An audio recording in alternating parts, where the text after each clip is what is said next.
Students, पिछले video में हमने प्लांट कम्युनिटी के बारे में देखा था। उसके बाद उसमें देखा था कि अनुक्रमण सक्सेशन क्या होता है, कितने टाइप का होता है, किस कारण से होता है और कैसे होता है। ये सब हमने पिछले वीडियो में देखा था। आज के वीडियो में हम देखेंगे जीरो शेयर कैसे होता है, मरुकर्मक क्या होता है और कैसे होता है, उसकी कौन कौन सी स्टेजेज होती हैं, कौन कौन सी अवस्थाओं के बाद मरुकर्मक पूर्ण होता है। तो जीरो शेयर की स्टडी करने के लिए हम एक नग्न चट्टान पर होने वाले अनुक्रमण को देखते हैं। तो जो नग्न चट्टान होती है उस पर होने वाले अनुक्रमक या जिसे हम कह रहे हैं जीरो शेयर, उसके कौन कौन से स्टेप्स होते हैं, कौन कौन से चरण होते हैं वो देखते हैं। सबसे पहला स्टेप या चरण उसका होता है परपटिमय लाइकेन अवस्था। हमने फर्स्ट ईयर में पढ़ा था कि लाइकेन 3 टाइप के होते हैं।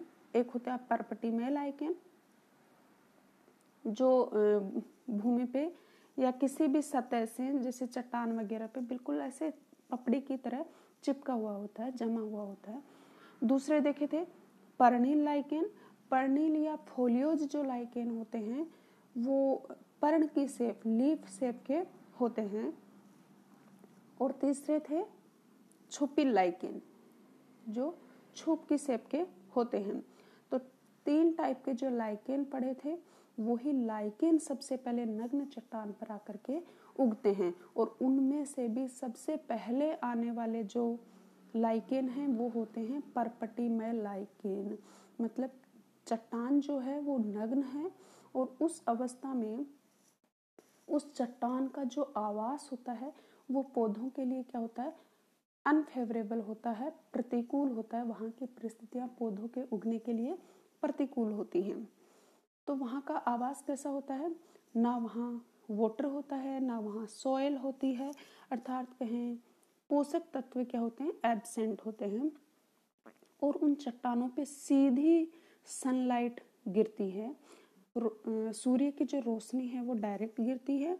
वहाँ का टेम्परेचर बहुत हाई होता है और जो एयर की जो वेलोसिटी है वो भी ज़्यादा होती है और नाइट में ठंड भी बहुत ज़्यादा होती है। तो ये ऐसी जो परिस्थितियाँ हैं वो पौधों की ग्रोथ के लिए क्या होते हैं, अनफेवरेबल होती हैं। अब हमने कहा कि सबसे पहले चट्टानों पर आने वाले पौधे कौन से होते हैं, क्रस्टोज लाइकेन। और ये क्रस्टोज लाइकेन क्या होते हैं, यहाँ के लिए पायोनियर होते हैं, अर्थात पुरोगामी होते हैं। हमने जब पढ़ा था पिछले वीडियो में कि अनुक्रमण में सबसे पहले आने वाली जो वेजिटेशन होती है या स्पीसीज होती है उसे हम पायोनियर स्पीसीज कहते हैं, पुरोगामी कहते हैं। तो यहाँ पे पुरोगामी पौधे कौन से होंगे, क्रस्टोज लाइकेन होंगे। इनकी ग्रोथ क्या होती है, क्रस्टोज लाइकेन या परपटिमय लाइकेन की बहुत स्लो होती है, मंदवर्ती होती है। और ये अत्यधिक जो शुष्कन है उसको टॉलरेट करने की इनमें क्षमता होती है, क्योंकि चट्टान का जो हैबिटेट है, अभी अपने कहा, वहाँ का जो आवास जो होता है वो कैसा होता है, ड्राई होता है। तो उसको सहन करने की इनमें कैपेसिटी होती है। और ये उस चट्टान पे फैल करके और जो रेन वाटर होता है, वर्षा का जो जल होता है, उसको एब्जॉर्ब करने की भी इनमें कैपेसिटी होती है। अब ये लाइकेन क्या करेंगे, इन चट्टानों पे एसिड का सिक्रेशन करेंगे, अम्ल का श्रावण करेंगे। और अम्लों का श्रावण होने से धीरे धीरे उस चट्टान की जो सतह उसका क्षरण होने लगता है, वो अपघटित होने लगती है, जिससे उस चट्टान की जो सतह है ऊपर वाली वो पूरी तरह से रफ हो जाती है, खुरदरी हो जाती है।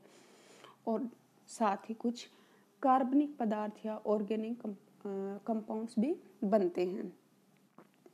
तो ये पहली स्टेज थी। इन क्रस्टोज लाइकेन्स के एग्जाम्पल हैं जैसे लेकोनोरा, लेसिडिया, ग्रेफिस आदि। तो फर्स्ट स्टेज हो गई। अब क्या होगा, हमने कहा कि धीरे धीरे उस चट्टान की ये एसिड स्रावित कर रहे हैं, तो धीरे धीरे चट्टान का क्षरण होने से उसकी सतह है रफ हो गई है, सरफेस। तो अब वहाँ पे क्या होगा, ये पर्णिल लाइकेन आएंगे और ये जो परपटी में लाइकेन थे उनके लिए अब कंडीशंस हैं वो क्या हो जाएंगे, अनफेवरेबल। और इनके बाद में जो पर्णिल लाइकेन आएंगे उनके लिए वहाँ की जो परिस्थितियां हैं वो फेवरेबल होती हैं। तो अब दूसरी स्टेप पे क्या आएंगे, पर्णिल लाइकेज स्टेज आएगी। पर्णिल मतलब फोलियोज लाइकेन, लीफ शेप के जो होते हैं। तो ये फोलियोज लाइकेन क्या होते हैं, इनका जो थैलस होता है वो चौड़ा होता है और चौड़ा होने की वजह से ये वहाँ छाया करते हैं थोड़ी बहुत, जिसके वजह से जो क्रस्टोज लाइकेन थे पहले वाले उन पर छाया हो जाती है और वो धीरे धीरे विलुप्त होने लगते हैं, मरने लगते हैं। और साथ ही उनके क्षय होने से, उनके मरने से कार्बनिक जो पदार्थ हैं, ऑर्गेनिक कंपाउंड्स हैं, वो भी बनने लगते हैं। अब इनके क्षय होने से, इनके मरने से वहाँ धीरे धीरे आसपास में जो ये फोलियोज लाइकेन जो हैं उनके आसपास में कुछ वाटर और ह्यूमस है वो एकत्रित होने लगता है, इकट्ठा होने लगता है। और ये भी क्या करते हैं, ये लाइकेन भी एसिड का सिक्रेशन करते हैं, जिसकी वजह से वहाँ पे सेल्स, ये जो चट्टान है उसकी कणिकाएं बनते हैं। और इनके मिश्रण से, अब जल है, ह्यूमस है, इन सब के मिश्रण से क्या होगा, सोइल की एक अत्यंत पतली लेयर का फॉर्मेशन होता है। यहाँ पे ये जो फोलियोज लाइकेन है उसके एग्जाम्पल्स हैं पामेलिया, फाइसिया एटसेट्रा। उसके बाद थर्ड जो स्टेप आती है वो है मोसेज स्टेज। यहाँ पे पिछले स्टेज में कौन था, यहाँ पे इस शेयर में, जीरो शेयर में कौन थे, फोलियोज लाइकेन। अब वहाँ की जो कंडीशन है, जो परिस्थितियां हैं वहाँ की, वो क्या हो रही हैं, उन फोलियोज लाइकेन के लिए तो अनफेवरेबल हो जाएंगी, प्रतिकूल हो जाएंगी। और यहाँ पे मोसेस तथा छुपिल जो लाइकेन होते हैं, थर्ड टाइप के लाइकेन, उनके लिए यहाँ की जो परिस्थितियां हैं वो फेवरेबल, अनुकूल हो जाएंगी। क्योंकि सेल की जो दरार होती हैं उनमें एक मृदा की पतली परत और ह्यूमस उत्पन्न होने से वहाँ पे कौन आते हैं, मोस आते हैं और साथ ही छुपिल लाइकेन भी आते हैं। अब मोस में हमें पता है ब्रायोफाइट्स के सदस्य हैं मोसेज, और इनमें रूट्स नहीं होती हैं। रूट्स की जगह क्या होती है, राइजोइड्स या मूलाभास, मतलब मूल जैसा आभास होता है, वास्तविक मूल नहीं होती हैं। तो इन मोस के जो राइजोइड्स हैं वो जो पिछले वाले लाइकेन थे, फोलियोज लाइकेन, उनके साथ क्या करते हैं, कंपटीशन करते हैं। और अब इन फोलियोज लाइकेन पर भी छाया होने लगती है मोसेज और छुपी लाइकेन की वजह से। तो अब धीरे धीरे प्रतिकूल परिस्थितियां होने के कारण फोलियोज लाइकेन पर वो विलुप्त होने लगते हैं और मृदा की या सोयल की एक लेयर बनने लगती है। यहाँ भी मोसेज के जैसे एग्जाम्पल देखें, पोलीट्राइकम मोस है, ऐसे छुपी लाइकेन के जैसे असनिया है, क्लेडोनिया है एटसेट्रा। फोर्थ स्टेप है शाक अवस्था, हर्बेसियस स्टेज। हम जब प्लांट्स की बात करते हैं, पढ़ते हैं, तो हम 3 टाइप के बताते हैं। पहले होते हैं शाक या हर्ब, दूसरे होते हैं छूप या शब, और थर्ड होते हैं ट्रीज। तो शाक होते हैं वो बिल्कुल नाजुक वाले होते हैं। हर प्लांट कौन से होते हैं, जो बिल्कुल नाजुक होते हैं। और छूप होते हैं जैसे झाड़ी जैसे शेप के से, और उनमें थोड़ा सा उनका जो स्टेम है वो हार्ड होने लगता है। और तीसरे टाइप के प्लांट हैं वो क्या होते हैं, ट्री होते हैं, वो काफ़ी विशाल होते हैं और उनका स्टेम भी काफ़ी हार्ड होता है। तो ये 3 टाइप के प्लांट्स हम बोलते हैं। तो अब मोसेज के बाद में कौन आएंगे, शाकीय पौधे आएंगे, हर्बेसियस स्टेज आएगी इनके। तो अब जब पहले मोस उगती है तो मोसेज के कारण वहाँ के जो सॉइल की क्वांटिटी है, मृदा की मात्रा है, वो वहाँ बढ़ जाती है। और साथ ही जो सॉइल की जल धारण क्षमता है वो भी बढ़ जाती है, वाटर को रिटेन करने की कैपेसिटी है वो भी उसकी बढ़ जाती है, जिससे अब उस चट्टान के ऊपर मोस की एक बिल्कुल चटाई जैसी बन जाती है, ऐसे लगता है चटाई बिछी हुई है।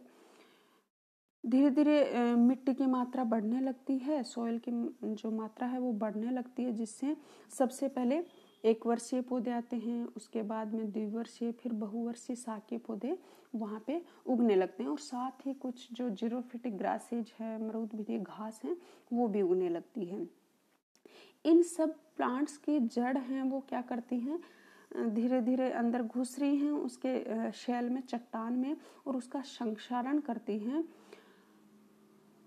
जिससे मिट्टी की और ज़्यादा मात्रा बढ़ती है। साथ ही उसकी वाटर रिटेंशन कैपेसिटी भी बढ़ती है और ह्यूमस की मात्रा भी धीरे धीरे और ज़्यादा बढ़ने लगती है, जिससे वाष्पन, क्योंकि वहाँ पे अब छाया और अधिक बढ़ने लगी है, तो जो वाष्पन की क्रिया है वो तो क्या हो जाती है, कम हो जाती है, और वहाँ पे ह्यूमिडिटी है वो, आर्द्रता है वो बढ़ने लगती है।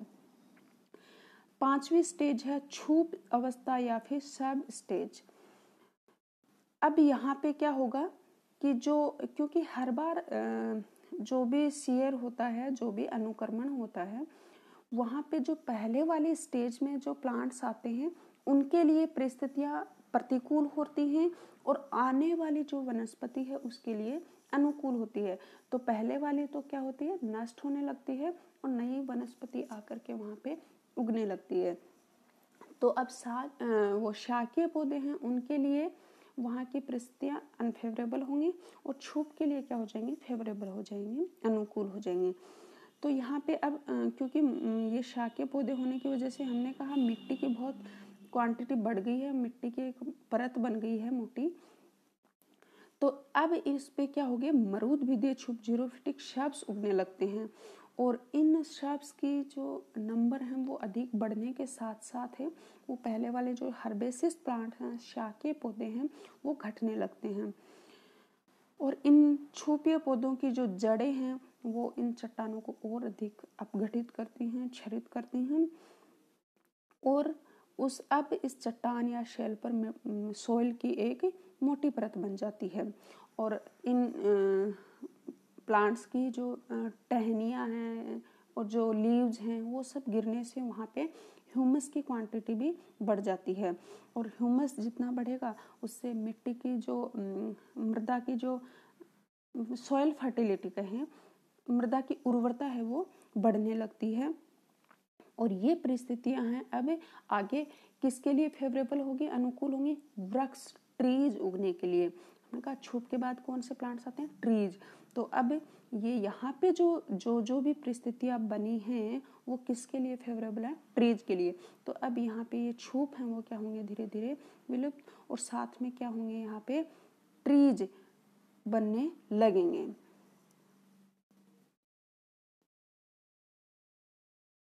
तो आगे हम देखते हैं 6th स्टेज क्या है।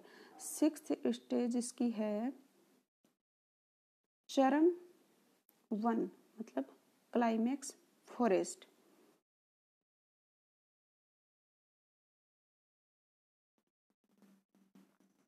यह है 6th क्लाइमेक्स फॉरेस्ट। इसमें सबसे पहले धीमी वृद्धि वाले जो मरूदभित्तीय काष्ठीय वृक्ष हैं, मतलब जो हार्ड ट्रीज हैं, उनकी जातियां उगती हैं, मतलब उनकी ग्रोथ क्या होती है, स्लो होती है। स्टार्टिंग में जो ट्रीज हैं वो क्या होते हैं, दूर दूर होते हैं। अब लेकिन इनकी जो ग्रोथ होती है उनके साथ साथ वहाँ और ज़्यादा सॉइल और ह्यूमस का निर्माण होने लगता है, और वहाँ की जो सॉइल है उसमें ह्यूमिडिटी बढ़ने लगती है, वायु में भी ह्यूमिडिटी बढ़ती है। तो अब धीरे धीरे क्या होगा, वहाँ पे पहले कहा था दूर दूर होते हैं वो ट्रीज, अब वहाँ पे बिल्कुल सघन वृक्ष या ट्रीज उगने लगते हैं बिल्कुल पास पास में। और इनकी छाया होने से, अब क्योंकि ट्रीज हैं वो पास पास में उग रहे हैं सारे, तो उसकी वजह से वहाँ क्या हो जाएगा, एक बिल्कुल छाया हो जाएगी। और जो छाया में उगने वाले पौधे हैं, छाया प्रिय जो पौधे होते हैं, छूप और शाक, अब यहाँ पे क्या होगा, वन है, फॉरेस्ट बनेगा पूरा, तो वहाँ पे ट्रीज भी होंगे, शूप भी होंगे, हर्ब भी होंगे, सारे टाइप के प्लांट्स होंगे। तो शुरू में क्या हुआ, ट्रीज उगे हैं अब यहाँ पे पहले शाख वगैरह नष्ट हो गए थे, लेकिन अब ट्रीज उगे हैं और इन ट्रीज में के बीच में जहाँ पे नीचे छाया है, तो छाया में उगने वाले जो छाया प्रिय पौधे होते हैं, सियोफाइट्स जिन्हें कहते हैं, वो प्लांट्स क्या हुआ वहाँ पे उगने लगते हैं, छुप और शाख भी। और धीरे धीरे वहाँ समोद्भिदी वृक्षों की स्पीसीज भी आने लगती है। तो इस प्रकार से वहाँ का जो पूरा का पूरा एक वन बन जाता है। उसकी जो सोयल होती है वो क्या हो जाती है, बिल्कुल फर्टाइल होती है और वहाँ ह्यूमिडिटी भी बढ़ जाती है।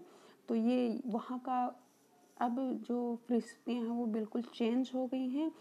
और ये जो अभी जो वहाँ की वनस्पति बनी है, वहाँ की वेजिटेशन है, जो फॉरेस्ट है, उसको हम कहते हैं क्लाइमेक्स, मतलब चरम वन। ये अपने चरम पे है। इसके बाद इसमें कोई चेंजेस नहीं होगा जब तक कि हम बाहर से इस पे कोई और कुछ फोर्स नहीं डाल रहे हैं। अब हम इसमें देखते हैं ये स्टेजेस। अभी हमने देखा था सबसे पहले कौन सी स्टेज थी, जीरोसियर में क्रस्टोज लाइकेन आए थे। ये बिल्कुल ऐसे पपड़ी की तरह चिपके हुए हैं इस बेयर रॉक पे। सबसे पहले पायोनियर प्लांट्स बोला था इनको, क्रस्टोज लाइकेन को। उसके बाद इनके लिए कंडीशंस क्या हो गई थी, अनफेवरेबल। और इनके बाद में क्या आए थे, फोलियोज। फोलियोज लाइकेन थे वो क्या थे, पर्णिल, मतलब पर्ण शेप के, लीव्स शेप के होते, लीव पत्तियों के शेप के थे। फोलियोज लाइकेन के बाद क्या आते हैं, मोसेज और छुपिल लाइकेन। और इनके बाद आते हैं हर्बेसियस स्टेज आती है। मोसेज जब विलुप्त होते हैं तो वहाँ पे शाकीय अवस्था होती है, शाकीय पौधे होते हैं। शाकीय पौधों एक वर्षीय, द्विवर्षीय, बहुवर्षीय इस क्रम में। उसके बाद शब स्टेज आती है, छुप अवस्था, मतलब झाड़ी जैसी शेप के प्लांट्स होते हैं। और लास्ट की जो ये वेजिटेशन है वो है क्लाइमेक्स फॉरेस्ट बनती है, वहाँ की चरम वन बनते हैं।